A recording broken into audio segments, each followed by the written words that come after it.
My name is DaiWai Olson, and I'm going to explain the Q response theory as applies to nursing care of the patient with brain injury.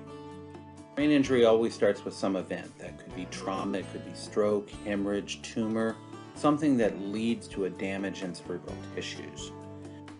That damage results in impaired function, whether it be cognitive, motor, sensory, or what we see is impaired level of consciousness. The central tenets of the Q response theory center obviously around cues. So nurses assess patients and they pick up on cues. Nurses also have interventions that can be performed.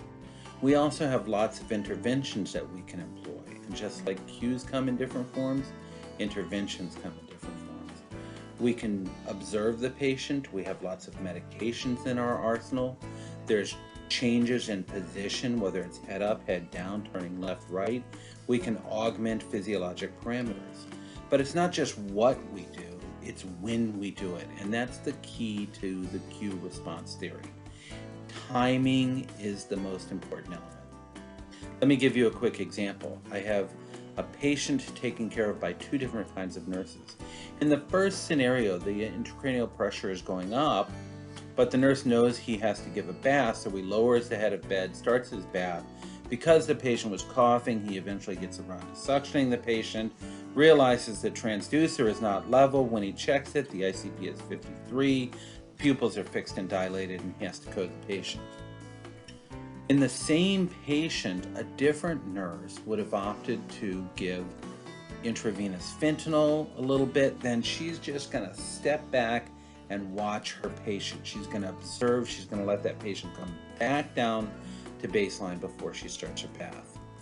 This helps understand that optimally timed interventions will help decrease secondary brain injury and promote recovery.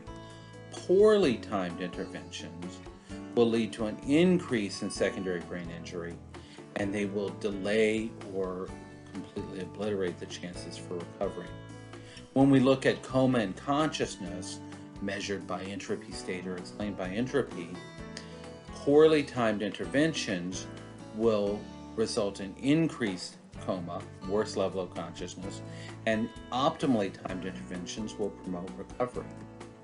That's just a quick glimpse of the Q response theory. This was published about 10 years ago, and most recently with my co-author Stephanie Ortega-Perez, we published in the Journal of Neuroscience Nursing.